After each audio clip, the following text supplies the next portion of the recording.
जय हिंद दोस्तों, त्यागी trading tips में आपका स्वागत है।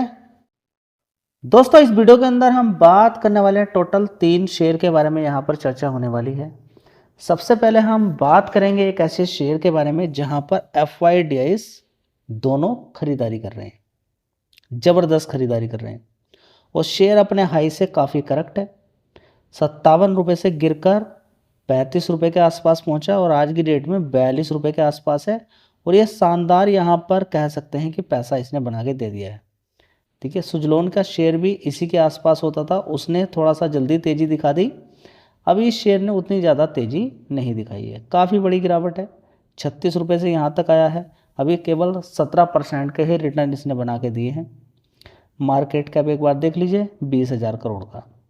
अब इसका मतलब ये नहीं होना चाहिए कि मैं 42 रुपये का शेयर आपको बता रहा हूँ तो मैं आपसे कह रहा हूँ कि खरीद लीजिए। नहीं, इस चैनल पे आपको खरीदने बेचने की राय बिल्कुल भी नहीं दी जाती है।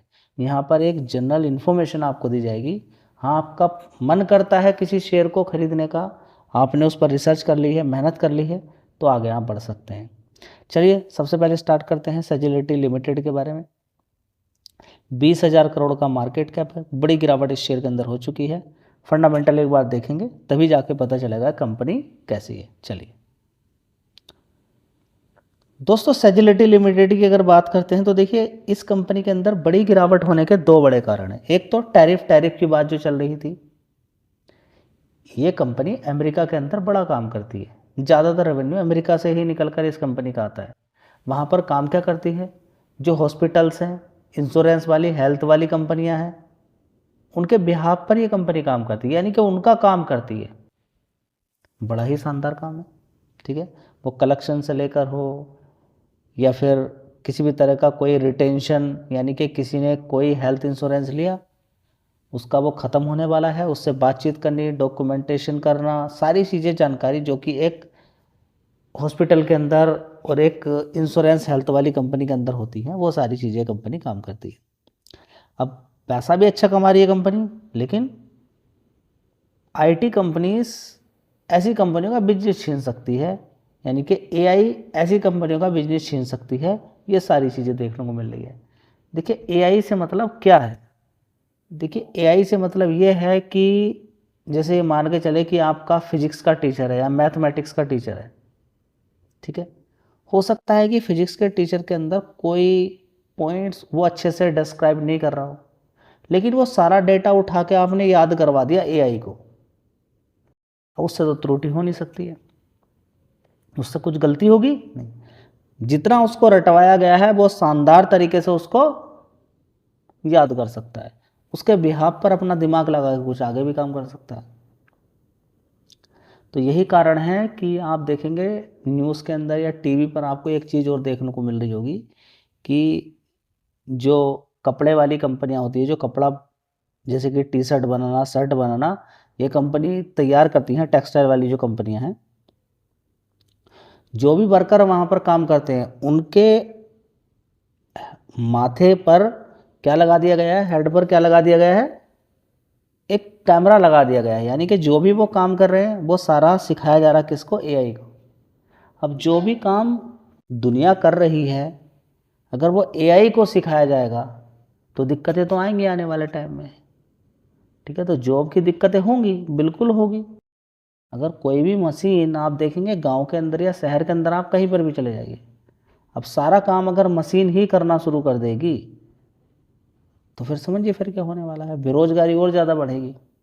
ठीक है, इस चीज़ पे थोड़ा सा ध्यान देना। देखिए, बढ़ना एक अच्छी बात है, आगे बढ़ना एक अच्छी बात है, लेकिन दिक्कत वाली बात यह है कि एक बड़ी कंपनी जो काम कर रही है वो अपने आप को अगर अपडेट कर रही है तो उसको रोका भी नहीं जा सकता। कैसे उस पर रिस्ट्रिक्शंस लगेगा, लगाया जा सकता है रिस्ट्रिक्शंस कि हाँ, इस तरीके से AI को आप आगे ज़्यादा नहीं बढ़ाएंगे, लेकिन AI में हम पीछे भी नहीं रहेंगे। पीछे रहेंगे तो फिर क्या होगा, दिक्कत हो जाएगी ना। चलिए, तो यहाँ पर अगर हम देखेंगे सेजिलिटी की अगर बात करते हैं तो 1 साल पहले 1,400 करोड़ का रेवेन्यू था, उसके बाद 1,500, 1,500, 1,600 करोड़, उसके बाद देखेंगे अभी 1,971 करोड़।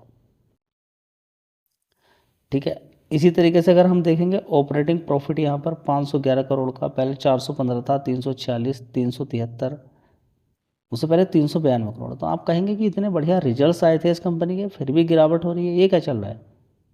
रीजन मैंने आपको बता दिया है। 268 करोड़, उससे पहले 251 था, 149 करोड़, उससे पहले 183 करोड़, उससे पहले देखेंगे 217 करोड़। चलिए अब मेन पॉइंट पर आ जाएगी। क्या इस कंपनी के अंदर FIs कितने होते थे थोड़े दिन पहले? 3%, 3.39, उसके बाद 5.99%, उसके बाद देखेंगे 5.59%, उसके बाद देखिए 10% हिस्सेदारी। इसी तरह से DIs 14%, सीधा 21% हो गया। कितना होगा? 21%। ठीक है, तो एक अच्छी बात है कि प्रमोटर ने माल बेचा, FIDIs ने खरीद लिया। जी कुछ और भी कंपनी है ऐसी, चलिए और भी कंपनी के बारे में हम यहाँ पर बात करेंगे। दोस्तों शेयर का नाम है NMDC, 87 रुपये का भाव है। देखिए ऑलरेडी तेजी तो काफ़ी सारे शेयर्स के अंदर बन चुकी है। नीचे से देखेंगे 75 रुपये का शेयर था, यहाँ पर खड़ा है 15-15, 20-20% की, तो नॉर्मली काफ़ी सारी कंपनियों के अंदर तेजी बन चुकी है। बड़ी ज़बरदस्त और बड़ी तेजी बनी है। क्या कोई खतरा है क्या एकदम इतनी स्पीड से तेजी बनी? क्या बड़े प्लेयर ने पैसा बना लिया है? क्या गिरावटें फिर होंगी? ये एक बड़ा क्वेश्चन है, क्योंकि किसी को कोई मालूम नहीं है। क्योंकि ईरान कह रहा है कि मुझे सारा भुगतान कीजिए जो मेरा बड़ा नुकसान हुआ है, और युद्ध के अंदर क्या भुगतान होता है। लेकिन दुनिया को मालूम है कि किस तरीके से अमेरिका ने, मतलब कि ईरान ने किसी तरह का कोई अटैक नहीं किया था। अभी तो नॉर्मल सी बात थी, बिल्कुल सबको शांत था। इजराइल ने, अमेरिका ने, दोनों ने मिलकर इस बात पर कि ये हथियार बना रहे हैं, अगर हम अटैक नहीं करते तो ये परमाणु बम बना लेते। तो इस बार तो जो अटैक पहली बार किया गया है वो अमेरिका ही ज़बरदस्त इसके अंदर घुसा है जाके। ठीक है, तो नुकसान तो ईरान का हुआ है, बड़ा नुकसान देखने को मिला है।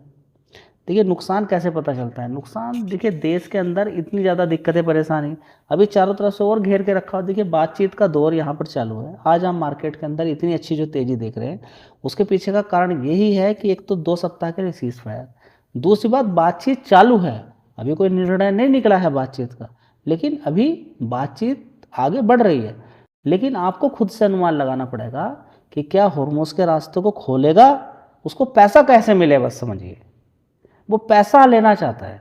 2 तरीके हैं, या तो बड़ा नुकसान हुआ है उसको पैसा दे दो, होर्मुज के रास्ते में कोई टैक्स नहीं मिलेगा, कोई टोल नहीं देना पड़ेगा। अमेरिका कह रहा नहीं भाई मैं दूंगा नहीं, तो बातचीत कैसे सहमत होगी? ठीक है, इस चीज़ पर आपको थोड़ा सा विचार बनाना चाहिए।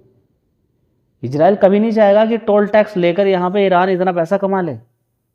हाँ 2 चीज़ यहाँ पर हो सकती हैं और करनी भी चाहिए, वो किसी भी कंट्री के लिए 2 चीज़ होनी चाहिए। क्या? कि एक तो ईरान को ये बोल दिया जाए कि जो तेल का रिस्ट्रिक्शन है उसका खोल दिया जाए, और दूसरी बड़ी बात यहाँ पर जो उसका नुकसान हुआ है ज़्यादा नहीं तो थोड़ा सा कम दे दिया जाए।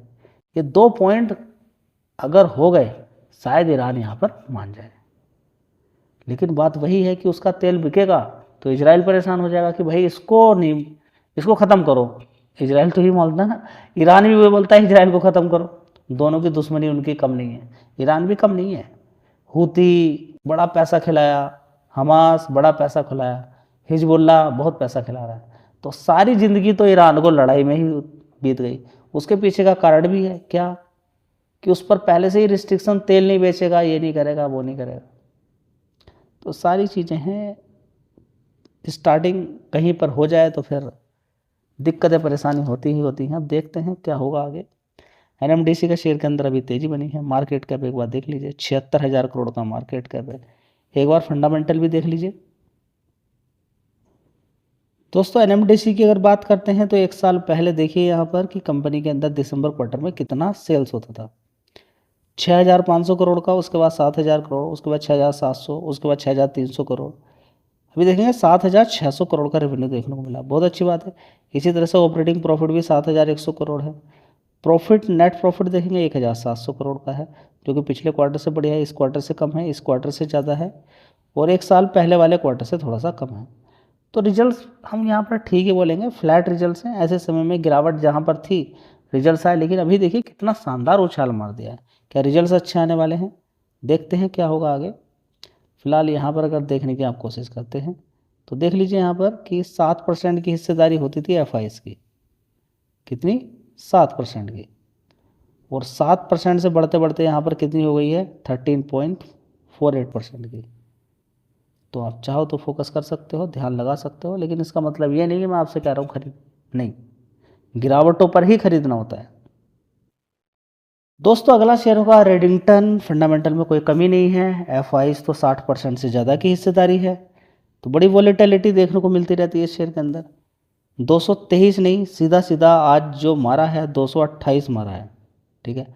तो बड़ी शानदार तेज़ी बनी। और 5 दिन के अंदर अगर देखने की कोशिश करते हैं, 1 महीने के अंदर लोअर से कैलकुलेट करते हैं, देखिए 200 से भी नीचे चला गया था ये। जो भी परसेंटेज है उसमें थोड़ा सा जोड़ लीजिए, तो लगभग 11.93%। तो आप ये मान के चलें कि यहाँ पर लगभग 13 साढ़े 13% की तेज़ी नीचे की साइड से बन चुकी है। तो मजबूती शेयर के अंदर है। मार्केट कैप भी 17,000 करोड़ का है। गिरावटों पर ही खरीदना होता है, एसआईपी करनी होती है और लॉन्ग टर्म वेट करना होता है। ये तरीका है स्टॉक मार्केट में काम करने का। इसके अलावा काफ़ी सारे शेयर्स हैं जहाँ पर तेज़ी बनी है। सारे शेयर यहाँ पर कवर करेंगे तो समझिए 2 घंटे की वीडियो हो जाएगी। धन्यवाद।